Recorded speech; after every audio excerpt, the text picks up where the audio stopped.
some of these challenges? Commissioners, everything in this inspection report was never communicated to General Khumalo. It was communicated to General Sibiya. That is why I say the reporting a template or the protocol.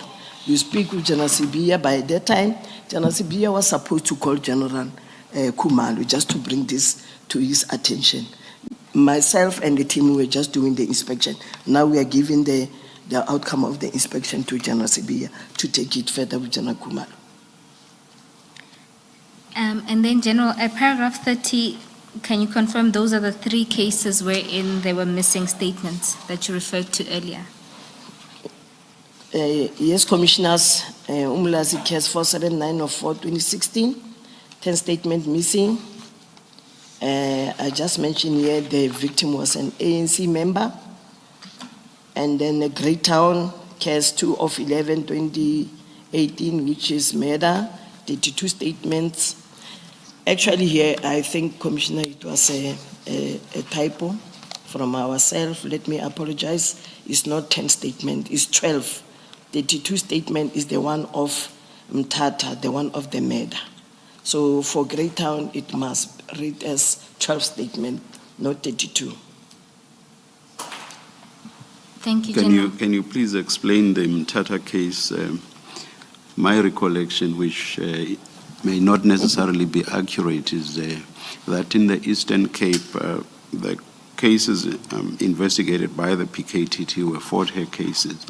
I seem to recall that there was also mention of an East London case, but probably it was connected with the Fort Hare cases, I'm not sure. I don't remember mention being made of a Mthatha case.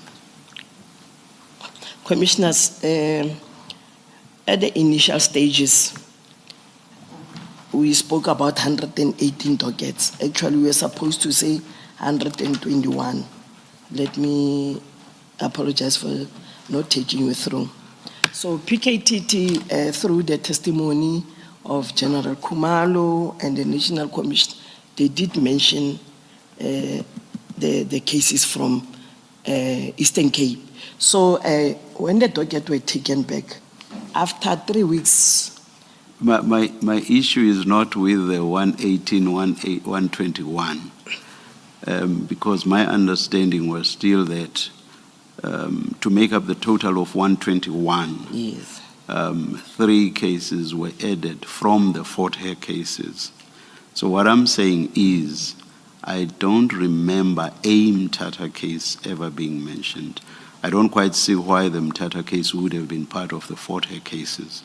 So the Mthatha case sounds like it's something new altogether. Do you get me now?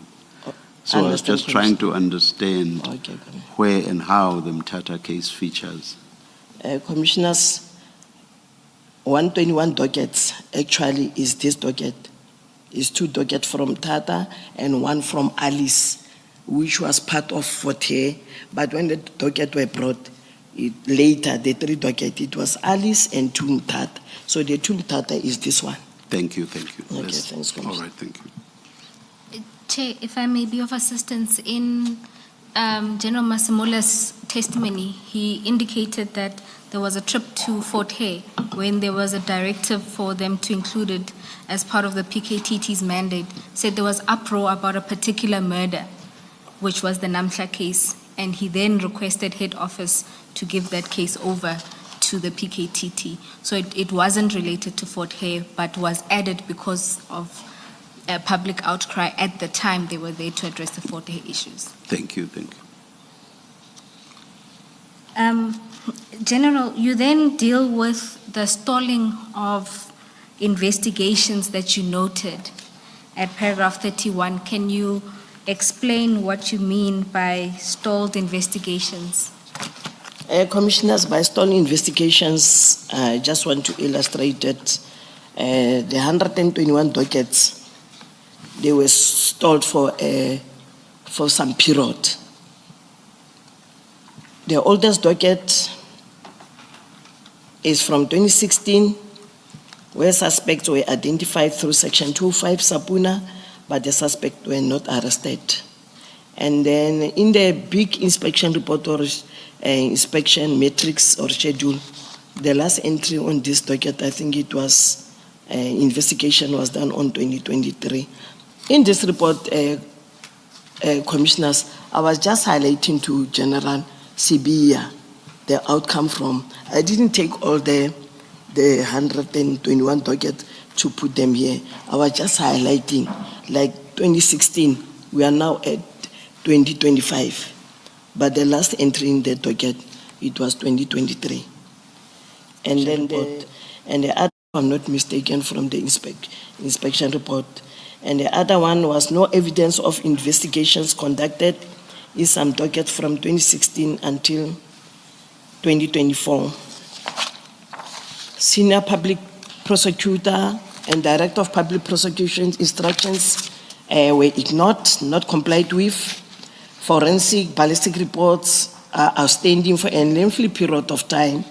Section 205 subpoena reports are not analyzed. They are there in the docket. When you receive a Section 205, you have to analyze so that you can make the linkages of the suspect together with the crime committed. So it doesn't serve a purpose. You receive a Section 205 from the service provider, you put it in the docket. So you have to go through and analyze it so that you can come up with the linkages. Cases are not enrolled because of insufficient evidence. So in these instances, you'll find that suspects are arrested prematurely. You take suspect to court, but there's no evidence to link. That is why they are not enrolled. General, what you've done from paragraph 29 and the same in paragraph 30, you're very specific about the number of dockets that are affected by what you've identified as shortcomings. Yes. And in paragraph 31, you've so far identified 31.1, and I think you say it's a hardened case. So yes. It's clear there that you're talking about one case, yes. One docket, let me say. The balance of that, 31.2 up to 31.6, you don't say, and maybe you should be specific if you can, because right now the impression is it's a general picture. You were dealing with 121 dockets, and one doesn't have a sense of where you say investigations were not conducted from 2016 until 2024. How many dockets are we talking about? Is this a widespread problem? Is it an exceptional problem that you picked up? And so on up to 0.6. Commissioners, in this one, I was just giving a synopsis. Actually, from 121 docket, it is a widespread where most of the investigations were not conducted. I was just highlighting the few. So some of these, there are commonalities. If I take the 31.3, senior public prosecutor and director of public prosecution, instructions were ignored. Maybe from 121, you will find 10 or 15. So here I was just highlighting the shortcomings of what is happening in the 121. But the whole document, this one, the matrix, it is indicating, there's a column which shows hiding case and then comments by the inspection team from my office. And then actually, it doesn't mean the officers in the PKTT never gave instructions. They did also give instructions. Some of the shortcomings which we have identified or the team identified comes from the very same officers who gave instructions. For example, analyze Section 205, analyze Section 205. Nothing was done also there. So other inspections or outcome come from this new inspection team. They saw other things which the same officers never came across, but this day contained in the docket. So I was just showing to a large extent what is happening in the docket by then. Because of commissioners, when you do inspection, by then you get, I will go to Western Cape, more or less I will get the same. Not when we do this inspection, we were criticizing or trying to point a finger to the PKTT. When we are inspecting, you will come up with similar findings in some other dockets. I just want to bring this to the attention of the commissioners. Commissioner Baloyi, we can, with the general, prepare a supplementary to deal with exactly which cases. We do have the complete schedule. Is that correct, General? It's correct, Commissioner. We do have the matrix here. Then, and a directive to immediately start investigating. Can you explain what happened there? Commissioners, the Namla case was investigated prior from my office by Lieutenant Colonel Odendal. So during October 2023, the docket was taken to the very same Namla docket. There were 2 dockets attempted, and then the murder one. They were taken to the PKTT. Then when the docket came back, General Khumalo informed the sister of the deceased that the docket are back to our office. But before that, General Khumalo explained, I'm using General Khumalo as a divisional commissioner, and then who said that is a project manager. I'm going to use, because I engaged with the sister of the deceased. She also told me the very same story.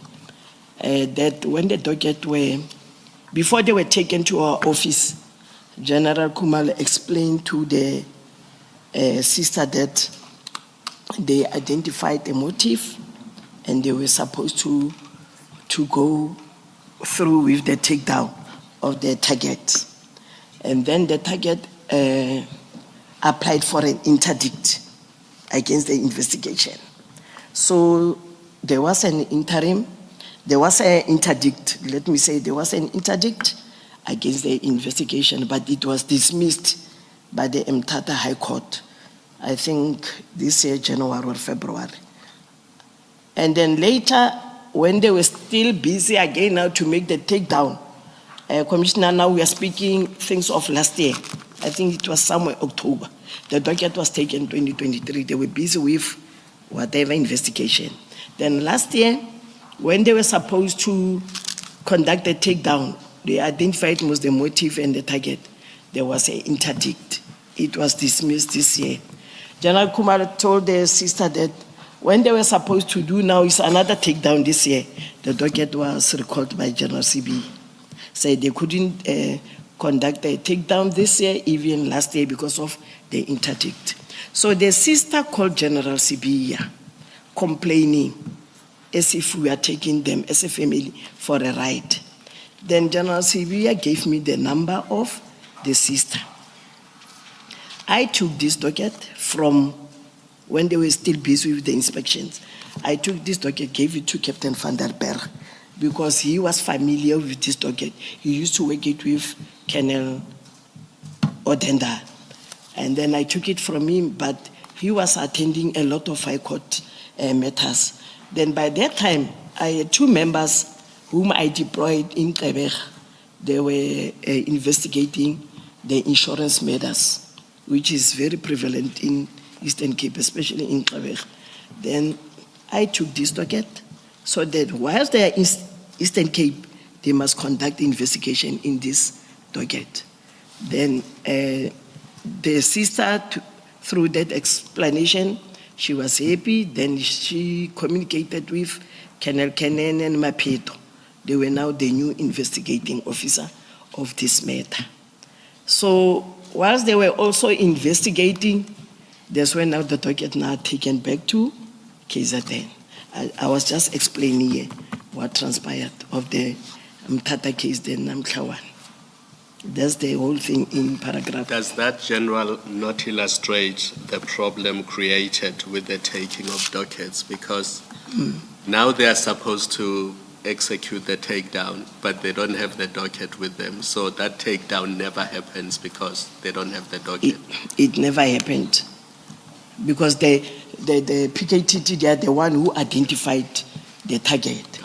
So I was asking myself, when the interdict is dismissed, but there were two months lapse for the docket to be recalled by General CB, why the takedown didn't take place?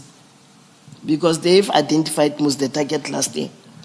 You're talking about now the interdict is dismissed in January. And Yes. your question is, in February and March, why did they not execute the takedown? Yes, because they told the sister, that's what the sister is telling me. She understood the interdict after the attempt to make the takedown. Now she's asking, the interdict is dismissed by January, Feb. Why now why they didn't effect the arrest or make the takedown before you from National, you requested the docket. Now the docket with you are going to start afresh now. So now the docket with these two kennels is taken back again KZN. I don't know whether it's still in KZN or where is the docket now. I'm with you. General, just to clarify, the dismissal was in February. It was Feb, okay. Thanks for that. And this is February when, 2025, 2025 commissioners. after the decision to disband the PKTT was made. Yes, after that directive of the minister. And then, General, at paragraph 33, and some of the statements he made there about the dockets, do you want to elaborate on this? Commissioners, if I can read my statement, this paragraph 33. During General Mkhwanazi's media briefing on 6 July 2025, he indicated that 5 dockets had warrant of arrest that had been issued and that the dockets are gathering dust at the head office of General Sibia without being given the necessary attention. And I said it's not true. Why do you say it's not true? Because this related to whether there were any investigations taking place. Is that not so? Yes, commissioners. So what this meant was the dockets are sitting at head office with no investigations going on. So it was in that sense that General Mkhwanazi was saying that the dockets were gathering dust. So why do you disagree with that? Because no investigations were taking place. Commissioner, before the investigation was supposed to take place, we have done the inspections. I think it's part and parcel, even though it's not physical investigations of the docket. But by mere investigation, requesting the funding, it shows that we needed to go and do the. But General, you've just agreed that what General Mkhwanazi was talking about was the fact that no investigations were taking place. So inspections of dockets and so on do not go to the question of actual investigations. So in that sense, the dockets were gathering dust. Why do you not agree with that? That's the explanation which I'm giving, Commissioner. The docket were not gathering dust because this docket were only 3 months here with us, approximately, maybe 3 months. And then in the month of, they came March, and then April, there were the itineraries completed. When General Mkhwanazi refused the docket, the National Commissioner said that General CBM must use his own discretion. So also the inspections which we conducted, it shows we are doing something in the docket. General, you should not take this personally. It's not you being criticized at all, and let alone personally. Okay. What General Mkhwanazi was talking about was that no investigations were taking place. Is that not so? That's what he meant in his media statement. Is that media briefing, rather? Is that not so? Commissioner will take that. So that the investigations were never conducted. In that sense, the dockets were gathering dust. That is what General Mkhwanazi meant. Do you accept that? You see, General Mkhwanazi's statement would still have been true even if someone, maybe a general worker, would pick up the dockets and dust them off every day so that there isn't literally dust on them. but they would be gathering dust in the sense that they were not investigated. That is all that General Mkhwanazi meant. Reference is Do made you at accept? paragraph 34 to the criticism that there were 5 warrants of arrest issued in the docket, but you there talk about what your audit found. Can you explain what you mean there? When the team conducted the audit, commissioners, they found 2 warrants of arrest agreed to by the prosecutor and magistrate on 2nd October 2024. It was in Dwendwe case 127 of 10/2023. These warrants of arrest were never executed. They were there in Dwendwe dockets, but they were never executed. And the commander wrote that the suspect must be circulated. The procedure, as I know, it is when the investigating officer received a signed warrant of arrest, actually it's not supposed to be in there. You don't put it there in the docket. You receive a warrant, you have to go and execute. He must proceed to execute the warrant by first tracking and tracing the suspect or suspect.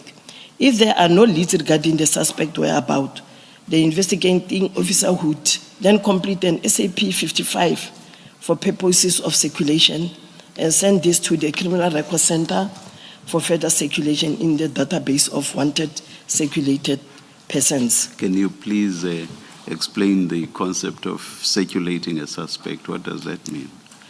Commissioners, in this Ndwendwe, there is a warrant of arrest in the docket. So the commander, execute meaning you must go and trace the suspect. So this one, it came, is attached under Ndwendwe case, and the commander just say circulate. How can you circulate a suspect who was never traced? It's exactly that circulating that I'm interested in. What does it mean to circulate a suspect? Okay. How do you do that? Okay, Commissioner, when we circulate a suspect, we complete this SAPS 55 for a purpose that there will be a hit if the suspect is arrested somewhere. Then in the system, because now it's captured in the system, it will be a hit. Then the investigating officer in that particular, he will inform this one that your suspect is arrested here. Come in. That's the main purpose of circulating. Thank you, thank you. General, and then you deal with one other docket at paragraph 35, where there was an unsigned warrant. Commissioners, in this one is still warrant of arrest. Furthermore, there was one docket where the warrant of arrest was completed by the investigating officer, but not signed by the prosecutor or a magistrate, meaning the warrant was never issued. So it's a warrant of arrest J50, completed, but not signed by the prosecutor or magistrate. So it's just a J50 there in the docket. I'm just responding to what General Mkhwanazi was alluding, that there were 5 warrants of arrest which were imminent. We delayed because docket were gathering dust. That is why this warrant of arrest were never executed. So we found these types of warrant, the 2 which were signed, the other one where it was not signed. Those are the only warrant which we found in the dockets. And General, earlier you explained that one of the purpose of doing the inspection was to identify low-hanging fruit so that if there's anything that needs to be done urgently, that can be attended to. Is there a reason why these ones where there were either a need for circulation or perhaps getting the warrant signed, why those weren't given priority while the administrative processes for getting funding were going on? Actually, commissioners, we planned it in that way from the onset. When they were doing inspection, then they're bringing me some heads up.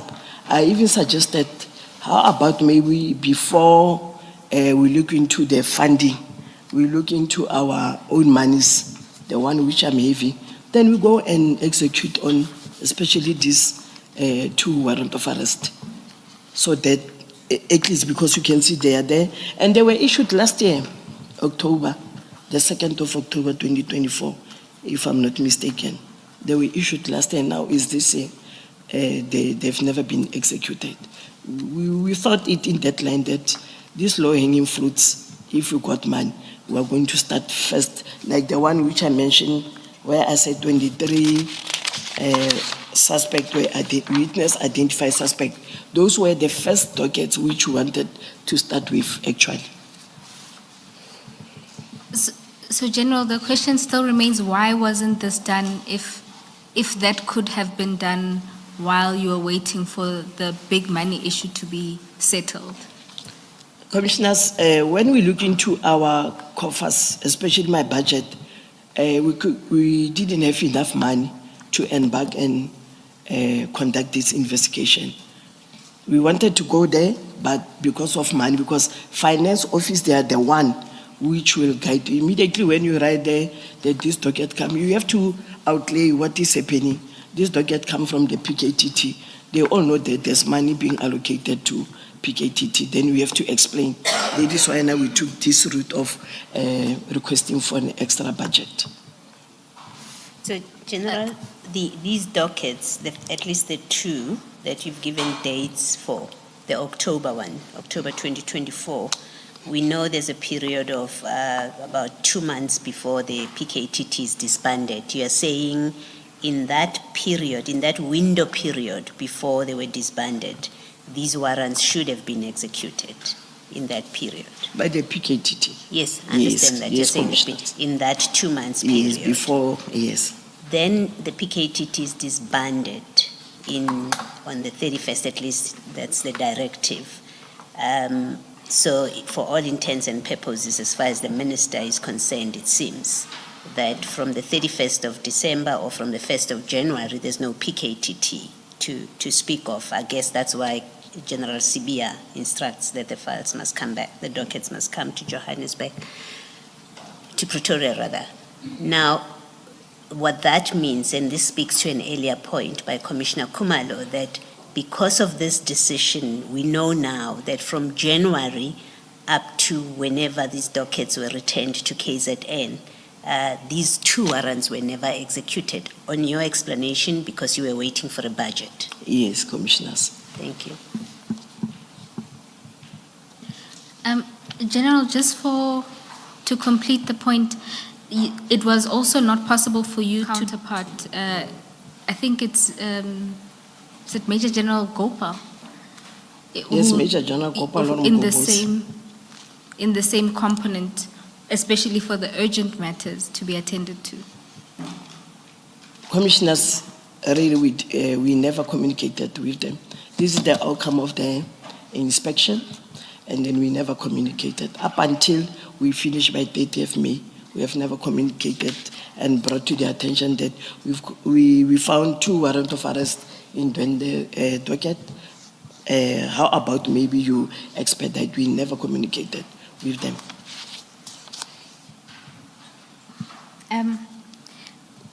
General, we're going to move to the next topic, being the allegations of defeating the ends of justice. And there you speak about a visit.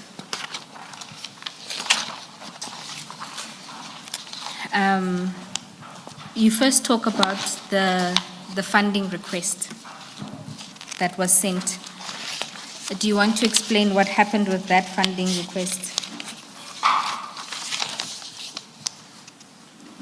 That was sent to the National Commissioner to request funding for these investigations. Commissioners. Maybe, General, before you answer that, just keep the question in mind, but what I'm going to ask you is related in a way. The information note that we looked at, MCM2, that we looked at earlier, under recommendations, you've got 2 recommendations, and the one is the funding issue recommendation, and then the first one, though, is that you recommend that the dockets be returned to KZN for investigation. And then that's the first recommendation, and then the next recommendation you make is for funding, that a dedicated budget be given to the national team. Why in your thinking was that the first preference, your first preference, that the dockets be returned to KZN? Why was it your first preference? Commissioners, in this one, I was recommending that if maybe we are not going to get the budget, let the docket go back to their where they belong, because the PKTT already got funding, or they are budgeted, inclusive of this 121 docket which are under investigation. And then the next recommendation is the one of the funding from the National Commissioner. How did you think about it? I mean, at this point, this is a memo in June, or an information note in June, so we know that the PKTT rather is disbanded by this point, at least according to the Minister and General Sibia. It is disbanded, and yet you are saying the dockets must go back to KZN. Can you just explain how you thought it would play out? And I do understand you're saying because the PKTT were already familiar with the dockets, but it is now disbanded. Commissioners, when I wrote this, the PKTT is not disbanded. According to me, it was never disbanded. Okay. It was partially, because it was the first phase of investigation where the dockets were brought.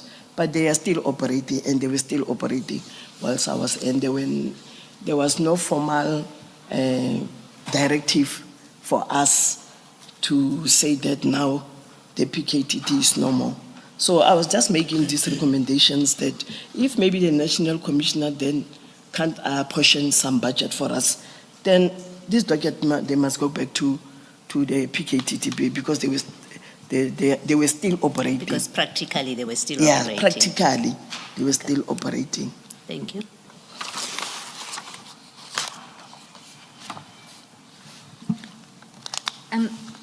General, so at this stage, the funding request had not been considered by General Sibia, and it hadn't been approved by the National Commissioner. That's what you say at the top of the page on page 14. And you then further say that you could not investigate until you received the additional funding. Commissioners, the first information note, the one which we're discussing now, it was revised because it's myself who signed it. Then later it was sent back for ratification.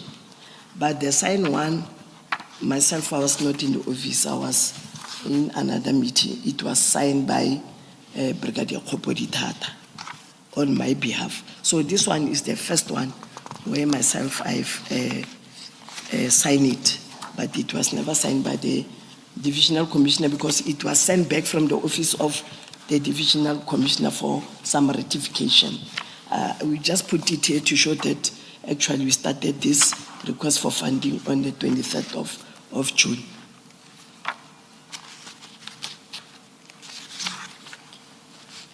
And then, General, you earlier in your testimony, if you look at the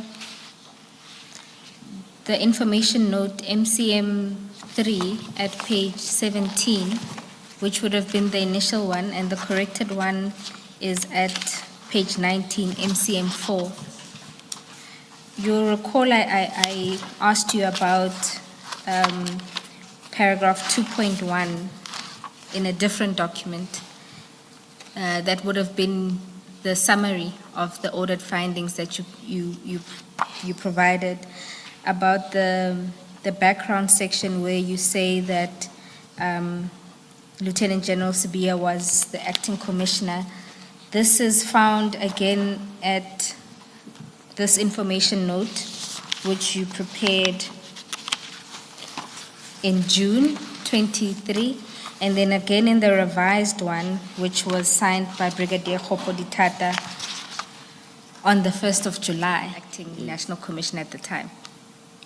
Commissioners, I explained earlier that in all the correspondence, we wrote General Sibia as acting. he also brought to our attention, to my attention, that actually it was not himself that he was acting. Actually, it was General Mkhwanazi. But in most of the information note and the reports, we wrote General Sibia, but not to portray or to bring to the commission that General Sibia is the one who was acting. Actually, it was General Mkhwanazi. But most of the reports, even the National Commissioner signed one of the requests for funding, where we also mentioned that it was General Sibia. Thank you, General. And then you deal with a request, a visit and a request to take photographs of the dockets, and you were told about a case at paragraph 38. Can you summarize the events? You've set them out in a lot of detail in the statement. So if you can summarize what happened there with Brigadier Kunene. Commissioners, can I proceed with paragraph 38, reading it? Or just to summarize? Just to summarize. Commissioners, on the 22nd of July, I think it was 2 days. It was 2 days after the proclamation, if I'm not mistaken. Let me go through this paragraph, then I will summarize it, Commissioners, with your permission.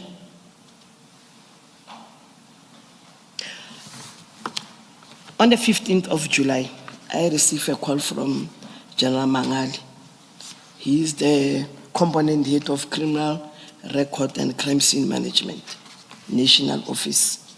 Then he said that he received a call from General Mkhwanazi that he must avail a photographer for standby, and then he must take photos of the dockets, and then we must also furnish statement to Brigadier Kunene. Actually, let me speak. General Mangwale mentioned only about the taking of the photos. Then the following day, I communicated with Brigadier Khopoditata because the docket, they are lying in Brigadier Khopoditata's floor, second floor in the strong room. Then Brigadier Khopoditata also confirmed that he communicated with Brigadier Kunene. So Brigadier Kunene left KZN on Monday, and then we saw him the following day on the 16th, I think it